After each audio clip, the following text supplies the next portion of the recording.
Всем привет, меня зовут Алла, и сегодняшнее видео это рукодельный влог. Как вы видите на своих экранах, я распаковываю посылку. Она от моей подписчицы, и здесь исключительно вот такой целый мешок вдохновения, как на меня. Это просто клад. Вот такие книги, журналы. Мне написала подписчица, предложила отдать книги по вязанию. И я сразу сказала, что если книги по вязанию одежды, то нет, они мне не нужны, я одежду не вяжу. Но если есть книги, например, по салфеткам, сумочкам, ну вот что-то такое, не одежда, то я буду рада. И если честно, я точно не ожидала такого количества. Это было приятное удивление, так как книги действительно эксклюзивные, хотя я уверена, что у многих из вас какие-то из этих книг точно есть дома. И, возможно, вы узнаете какую-то книгу или журнал, возможно, какая-то книга или журнал здесь будут вашими любимыми, то напишите в комментариях, будет очень интересно. Ну, а я вот, смотрите, прям открыла и вижу носки. Носки крючком. Я вот даже не поверила. Еще раз повернула. Я, кстати, да, написала, что я вяжу только крючком. Я не вяжу спицами, поэтому мне нет смысла брать книги, журналы по вязанию спицами. Вот. Ну, в общем, да, носки крючком. Это я о чем? О том, что в прошлом году показываю носки, которые вязала крючком. Говорю о том, что я еще не нашла тот самый идеальный способ, но я стараюсь, не сдаюсь. И очень много людей написало мне, что я не тем занимаюсь, и что носки в принципе никто и никогда не вязал крючком. Не знаю, вон книга 93-го года, подробный мастер-класс, описание, как вязать носки крючком. Ну, то такое. Люди разные, я все прекрасно понимаю. Я не буду здесь озвучивать прям каждую книжку, но на чем-то буду останавливаться и проговаривать. Некоторые изделия прям просто запали в душу, и хочется их уже побыстрее сделать. Также я никогда не рассматриваю определенный вид рукоделия только в этом рукоделии. Ну, например, многие, кто давно на меня подписан, кто регулярно смотрит мои видео, те наверняка видели, как я по схеме крестика делаю пэтчворк, просто те же узоры, те же квадраты, и получается прекрасное изделие. Поэтому, ну, я просто не ограничиваю себя. Если это книга о вязании, и там есть какая-то схема, узор, это не означает, что только вязать в ней нужно, да. Ну, поэтому, опять же, возвращаемся к очень часто комментариям. Где же вы берете идеи и вдохновение? Ну, на самом деле и идеи, и вдохновение есть абсолютно везде. Главное дать себе возможность, или, наверное, правильнее сказать, разрешить себе их увидеть. Вот, например, когда я открываю книгу с схемами по вышивке крестиком, и, например, я вижу, что схема прямоугольная. Я не вижу в ней картину, вышитую крестиком, висящую у меня на стене. Я вижу количество крестиков, то есть квадратиков, и примерно считаю, сколько их в этом узоре. И уже примерно в голове просчитываю, какого размера блок, то есть квадрат, из ткани мне нужно взять, чтобы сшить одеяло с таким узором. Потому что, по сути, крестик это квадратик, ну, по схеме, да, а одеяло пэтчворк также шьется из квадратов. Также схемы по вышивке крестиком я могу применять и в вязании, и в шитье, я уже сказала, и также в бисероплетении. Основной мой вид деятельности это шитье, но когда я чувствую, что я устала, что я уже начинаю, ну, немножко, так знаете, поднадоело, я переключаюсь, я берусь за то, что мне хочется в данный момент. Иногда мне хочется вязать, иногда вышивать. Я вышиваю крестиком, гладью Ну, редко, если это какие-то, ну, небольшие композиции. У меня, кстати, на канале есть несколько мастер-классов по а, вышивке. Не крестиком, такой вот декоративной прикладной вышивки.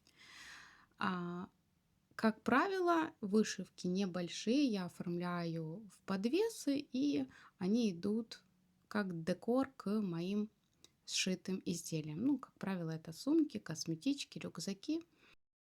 Но иногда мне и вышивать не хочется. И тогда я, например, открываю свой сундучок с бисером и там немножко навожу порядки и смотрю, вот чувствую по себе, хочу я, например, сплести какое-нибудь украшение или какой-то брелок, или ну вот что-то я хочу. Если хочу, я это делаю. Если не хочу, окей, можем повязать, либо же попробовать какой-то вообще новый способ, ну, точнее, вид рукоделия. Я уже также неоднократно об этом рассказывала, что я пробовала и валяние, и декупаж, и декор разный. Ну вот пробую абсолютно все, что мне хочется. Я даже покупала разукрашки, цветные карандаши и разукрашивала. Просто потому, что мне это хотелось. И мне это нравилось, и меня это отвлекало.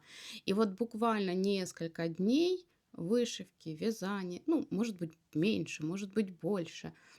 И все, я соскучилась за шитьем. Я потом просто как бабочка порхаю, достаю свои лоскуточки, перебираю свои пуговки и шью, шью и еще раз шью. Опять же, бывает такое, что шьешь взахлеб, и к концу изделия по сложности разные. Понятно, что сшить косметичку и сшить, например, одеяло или покрывало, это абсолютно разные и по сложности, и по времени. Ну, как сказать, и одеяло, конечно, можно по-разному шить, да, можно из квадратов собрать и примитивную стежку сделать, а можно прям заморочиться с каким-нибудь дизайном, со свободно ходовой стежкой. Ну, то есть, понятно. Ну и косметичку, если вы, например, просто сшили косметичку за полчаса, да, то если это какое-то полотно, например, такое, как я недавно делала из маков, где техника пицца, где очень много декоративных элементов пришито вверху, то понятно, что за полчаса вы ее не сошьете. Поэтому бывает такое, что я, например, отшила одеяло, и мне ну, какой-то, в любом случае, это не день и не два. И потом мне хочется что-то быстрого, легкого, простого, шить хочется. Но бывает такое, что ты сшил косметичку или короб, я сшила, и все, я просто не хочу начинать следующий швейный проект. И все, тогда я знаю, пора остановиться, пора переключиться. Но я это делаю на самом деле несложно, мне это все просто. Я не задумываюсь, я делаю это все на автомате. У меня есть, я переделывала, у меня же раньше было 2 канала, потом я их объединила. Не все еще видео, но некоторые, те, которые уже перемонтировала, я уже на этом канале выставила. Вы же, те, кто давно и много меня смотрите, точно видели мои коробочки, как я для ниток делала. Это же не потому, что мне нужна эта коробочка, что многие там писали, да вот, да купите там пластиковую, прозрачную. Да, я могу купить и пластиковую, прозрачную, и железную, какую хотите. Но я хотела сделать ее своими руками. Из ваты, она там такая красивая. Вот я ее люблю, я ее сделала, я ее люблю. Все, точка. Не потому, что я не могу себе что-то другое купить. Это как раз-таки те самые моменты переключения. И очень часто от своих знакомых, от блогеров я слышу, от тех, кто работает на заказ, это прям повально, что выгорание, усталость. И это понятно и логично, потому что, во-первых, ты работаешь на заказ, то есть у тебя есть определенные сроки, и у тебя есть определенные задачи, что конкретно ты должен сделать в эти сроки. Лично я, если у меня нет вдохновения и желания, у меня все будет плохо получаться. Я знаю. Я никогда не сажусь за работу в плохом настроении. Но есть такая, ну, за работу в плане шитья, рукоделия, да, там такого. Но есть настроение, например, у меня что-то не получилось, или у меня, ну, какие-то... И вот я понимаю, что в этом настроении я не хочу шить или не могу. Я вот знаю, что я сейчас сяду, и у меня будет все не так. У меня будет рваться нитка, у меня будет путаться нитка, поломается игла, будет все неровно. Ну вот 100% я это чувствую. Но при этом в этом же состоянии, в таком каком-то злом, раздраженном, я знаю, что если я возьмусь и сяду вышивать крестиком, это меня успокоит, это меня порадует и это меня расслабит. Это тоже присутствует. Ну, я просто научилась себя чувствовать. Вот этот журнал, который вы сейчас видите на своих экранах, это один из моих фаворитов. И несмотря на то, что у него новогодняя тематика, но он мне настолько запал в душу, что он будет одним из первых претендентов на то, чтобы изучить его от корки до корки. Это 100%. Понятно, что здесь много классной, крутой, невероятной литературы, но за один день или за один присест, конечно же, мне столько не осилить. Буду постепенно вдохновляться, увлекаться и творить. Также мне очень тут понравилось, мы еще не дошли, это так ближе к концу, но уже забегая наперед, скажу, что есть журнал, там такая филейная техника. Вот, кстати, про филейную технику. Это для тех, кто вяжет крючком. Я не так давно для себя ее открыла, но как только я ее попробовала, поняла, что в принципе, опять-таки, любая схема вышивки крестиком, особенно монохромная, особенно орнаменты, адаптируются под филейную технику. И выглядит это великолепно. Также, раз у нас такой с вами рассуждательный влог, хотелось бы еще затронуть тему восприятия мастер-классов. Некоторые воспринимают только вот когда прочитают, а, некоторые наоборот, когда только увидят. Раньше не было, например, видео мастер-классов, как есть сейчас, особенно в таком количестве. То посещали очные мастер-классы, ходили на курсы, на кружки и тем самым, видя, как делает мастер, повторяли, и у них все получалось. А кому-то достаточно было увидеть на обложке какого-то журнала, прийти домой и повторить. Ну, это я так образно, да. Напишите, как вам вот на сегодняшний день, не как было тогда, а как вот сегодня, как вы воспринимаете информацию, когда вы прочитали или когда увидели. Мне, в принципе, иногда, наоборот, хочется или вот прям нужно только увидеть, иногда достаточно прочитать, либо же даже просто посмотреть на картинку. И опять же таки, возвращаясь к теме, где вы берете идеи, опять же, я считаю, что очень многое зависит от опыта. И опыт этот ни в коем случае не зависит от того, что вы, например, шили 1 000 000 костюмов, 100 тысяч юбок, там, пиджаков, еще чего-то, шорт, трусов. Ну, в общем, нет, не в количестве.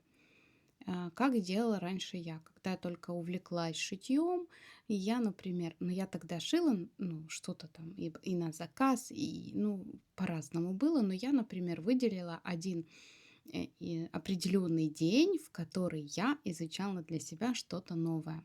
Например, аппликацию. Я увидела где-то там на какой-то картинке аппликацию, мне захотелось попробовать. Вы бы видели этот ужас, который у меня получился. И я поняла, что ага, в этом я еще не сильна. Вот, кстати, книгу, журнал, который я сейчас листаю, я такое никогда не пробовала. Но меня очень манит этот челнок, особенно почему-то деревянный. Часто вижу пластиковые, но также деревянные. И, ну, я думаю, что когда-то у меня и до этого кружева дойдут руки. А, Так вот, и я, например, попробовала аппликацию, у меня плохо получилось, и я поняла, что, ага, вот тут у меня еще вообще нет никакого опыта, я не понимаю, как это сделать правильно и красиво. И все, я один день уделяю тому, где у меня, как говорится, слабое место. Окей, освоили этот вид аппликации, но оказывается, пока ты начинаешь осваивать этот вид аппликаций, ты открываешь для себя раз, два, три, четыре, пять, и так до бесконечности разных видов, разных способов, и ты начинаешь пробовать одно, второе, третье. Ну, то есть и когда у тебя большая насмотренность, большой опыт в разных, ну, даже в одном шитье, я же не говорю, что вы так же, как и я, должны там шить, вязать, вышивать и крестиком и ноликом. Нет, просто на вопрос, когда вот меня спрашивают, где вы берете идеи, идеи приходят в голову, когда у вас большая насмотренность и опыт. Как пришла мне одно из последних вот таких популярных видео, которое у меня посмотрело много людей, это видео с марками в технике пицца. Ну, понятно, что технику пицца я не открыла, не придумала, но идея марок-то пришла вообще не отсюда, не с шитья. Я увидела, как набирает обороты новый тренд везде, в Инстаграме, в ТикТоке, что есть такой дырокол в виде марок, и люди собирают разные упаковки. Я думаю, что многие из вас, кто смотрит социальные сети, быстрые ролики, неоднократно эти видео видели. Значит, дырокол такой в виде марки. И вот, значит, собирают люди разные упаковки из чего угодно.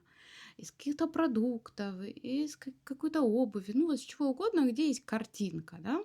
И штампуют эти марки, затем их просто вклеивают в тетрадку, в блокнотик. Ну, вот такой, можно сказать, релакс, ам, и новый тренд. Когда я увидела эти марки, ну, где шитье, а где, ну, скраббукинг, наверное, эта техника называется. Ну, или не техника, или вид творчества, в общем, не знаю. Но когда я увидела эти марки, я сразу поняла, что я хочу сшить, потому что, ну, в чем идея заключается? В том, чтобы сохранить какие-то элементы упаковки.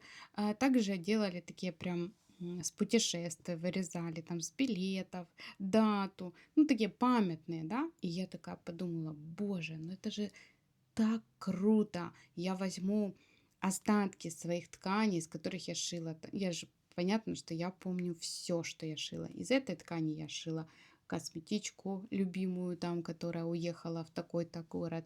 А из этого я шила сумку, которая осталась дома. А из этого там, ну, в общем, каждая ткань имеет свою историю. И почему бы мне из этой ткани не вырезать марки и вот таким образом их оформить в изделие. Тем более мне нужна была накидка на швейную машинку. Ну вот так пришла ко мне эта идея. 100%, ну где, кстати, я себе заказала этот дырокол и также теперь занимаюсь, опять же, когда мне хочется, вырезаю из разных бумажечек, упаковочек и также вклеиваю. Мне нравится. Это своего рода медитация. Вот. Еще хотелось бы поговорить на тему ничего нового придумать нельзя, все придумано до нас. Я с этим абсолютно не согласна, потому что, ну, какие-то основы, да, возможно. Основы. Но под основами мы что подразумеваем? Ну, если считать, что шить на машинке это придумано, и что бы ты ни шил, это все равно шитье, то, в принципе, да. Но это, знаете, как сравнивать пошив трусиков и чехла на яхту. Ну вот для меня это как-то так, потому что, а, Обесценить можно все, что угодно, любую идею можно обесценить. 8 лет моему каналу. Я за 8 лет уже таких навиделась, таких начиталась, что меня уже практически ничем не удивить, хотя до сих пор умудряются. Но те, кто удивляет меня в плохом смысле, моментально отправляются в бан. И я не из тех, которые там за каждый комментарий трусятся. Ну, если ты хамло, не умеешь себя вести, не знаешь правил этикета и элементарного воспитания, то твое место вот там в моем бане. Все. И вот, смотрите, я говорила, что есть журнал, который меня покорил своей филейной техникой. И я прям покажу. Сейчас я это сзади, я тут читаю. Я ж везде ищу, какого года, мне все интересно.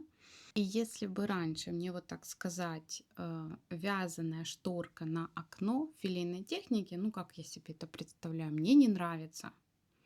Но когда я вот эту увидела, вот с правой стороны, ну это вау, мне очень понравилось. В общем, журнал очень классный. Ну, много классных журналов, классных книг. И на самом деле хотелось бы, чтобы каждая литература, она была полезной, емкой, чтобы те, кто любит, а я люблю, те вот могли просто открыть, наслаждаться и творить, вдохновляться в том числе. Кстати, когда я начала увлекаться пошивом одежды, ну, наверное, как и многие, я пошла покупать журнал Бурда или Бурда, я не знаю, как правильно. А, И первый я купила, мне все нравилось, второй я купила, мне там половина нравилась, третий я купила буквально одна-две модели. И дальше я понимаю, что вот журналы я купила, пошить я из них ничего не пошила, потому что потом домой пришла, там досмотрела, ой, я такого носить не хочу, ой, а это не подходит, ой, а это то, ой, а я хотела трикотаж. Ну, в общем, но журналы купила. У меня их до 10 штук, не так много. Потом я, конечно, поняла, что я хочу сама строить так, чтобы мне было, ну, или хотя бы, если я взяла готовую выкройку, чтобы я понимала и знала, что мне, как мне ее доработать, потому что, ну, кто шьет одежду, тот прекрасно понимает, о чем я говорю. И да, я закончила курсы, я могу кроить. И что я делаю? Правильно, я не шью одежду. Почему? Потому что не хочу. Ну, нет вдохновения, и все. Просто пропало напрочь.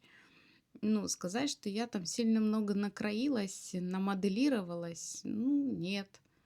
Ну, вот не хочу, и все. Вот на канале есть влоги, я там показывала, я куртку шила, я костюмы шила, причем, ну, не один, а ну, несколько всей семье, да. А вот сейчас не хочется, и все, ну, я ок. Ок. Знания, они не тяжелые. И хорошо, что они у меня есть, хорошо, что я умею работать с трикотажем, с хлопком. Ну вот, хорошо, что я умею кроить, моделировать, строить. Отлично. Оно всегда не знаешь, где оно прикатится. Пускай будет. Я ну, никогда не ругаю себя за то, что я там купила какой-то мастер-класс. Я, кстати, очень часто покупаю мастер-классы, особенно, ну вот по шитью нет, ну, кроме как какие-то курсы, вот как, например, моделирование и конструирование. Ну, это был платный курс. А я очень часто покупаю, например, платные мастер-классы по вязанию игрушек. Я вообще в этом ничего такого не вижу, потому что я, например, хочу, вот листаю ленту Инстаграма, увидела, ну, прекраснейшую игрушку, я хочу ее связать себе. А мастер-класс на нее платный. Отлично, я покупаю и считаю, что я инвестировала в свои знания, так как я получила этот мастер-класс, и в нем есть информация, которая недоступна для всех. И у меня есть видео для спонсоров. Это тоже своего рода платный мастер-класс. Есть обзор на это мастер-класс по органайзеру. Есть обзор на него, да, а есть мастер-класс в 3 частях, очень подробный. Я потратила очень много времени, чтобы разработать его, чтобы снять. И этот видеоурок, точнее, 3 части этого видеоурока доступны только для спонсоров. Это только для тех, кто готов вкладываться в какие-то новые знания, потому что ту информацию, которую я даю в тех видео, на просторах интернета в бесплатном доступе нет. Ну, вот так. Поэтому каждый выбирает для себя сам. Не всем нужны платные мастер-классы, не всем нужны там развиваться. Кто-то просто после работы занимается шитьем в свое удовольствие. Для него это отдушина, отдых и ну, ну зачем в плане не собирается там на этом зарабатывать, как-то развиваться, да, и ему достаточно того, что есть там в бесплатном доступе. У меня очень много крутейших мастер-классов в бесплатном доступе. И когда мне пишут зрители о том, что мы там купили за кучу денег какие-то курсы, а потом увидели у вас это бесплатно, я говорю, ну вы же посмотрели дату публикации? Ну, то есть у меня видео, например, по стежке 8-летней давности. Сейчас мастера создают платные курсы с той же информацией, которая у меня есть на ютубе уже давным-давно. Ну, я никого не осуждаю, абсолютно. Они также сделали свою работу, проделали, то есть сняли видео и как бы вот имеют право ее продавать. Абсолютно никого не осуждаю. Ну, просто, опять же, не у всех есть время искать. Хотя у меня все мастер-классы быстрые, лаконичные, я не размусоливаю, не затягиваю. Ну вот это влог может быть такой, знаете, а давайте поговорим. А мастер-классы, ну, у меня все такие по делу. И если мастер-класс получасовой, то там все по делу, там нет никакой воды. Но не у всех есть время и желание искать бесплатно. Поэтому идут на платные курсы. А потом выясняют, что это давно есть бесплатно. Ну что ж, вот такие у меня сегодня для вас истории, болталки. Буду очень рада обратной связи в комментариях. Пишите, какие книги из того, что вы сегодня увидели на экране, есть у вас дома. Возможно, когда-то были у вас дома, вы кому-то подарили. Я такое тоже часто слышу. И вот эта, кстати, книга очень классная, с шалями. Я очень люблю, мне нравится. У меня их 2. Обе вязала не я, а моя подруга. Кстати, вязала на вилке. И где-то я тут также в одной из книг видела вязание на вилке. Одна из моих любимых шалей связана на вилке. Она мне вязала, и я ее очень сильно люблю. Вот смотрите, какая красота. В общем, буду рада обратной связи в комментариях. Пишите, если есть какие-то вопросы, задавайте. И я всегда смотрю по активу. Если актив на этом видео будет, то есть вот такое получасовое видео, болталка, ну и с какими-то рукодельными кадрами на фоне. Если такой формат будет пользоваться спросом, то я буду еще снимать и записывать подобные видео. Если я буду видеть, что по аналитике, я же вижу все по аналитике, какое количество лайков, какое количество комментариев, смотрят, не смотрят, сколько смотрят. Если зашли, посмотрели 2 минуты и вышли, я это все вижу в аналитике. Поэтому, если аналитика будет положительная, буду продолжать записывать вот такие разговорные видео под рукоделие. Я лично вот, например, включаю такие видео, слушаю, что-то делаю. Но, опять же, я не показатель всех, поэтому я буду смотреть по аналитике. Если аналитика мне будет положительная, буду продолжать дальше в том же духе снимать такие видео. Болтательные влоги. Если буду видеть, что динамика падает вниз, аналитика плохая, то таких видео делать я больше не буду. Ну и на этом видео будет подходить к концу. Уже по традиции, если вам понравилось, поставьте лайк. и напишите комментарий. Также подписывайтесь на канал, если вы еще не подписаны. Ставьте колокольчик, чтобы не пропускать новые видео и видеть их первыми. Если остались вопросы, пишите в комментариях, все их вижу, все читаю и обязательно отвечаю. На сегодня все. Всем пока-пока и до новых встреч на моем канале.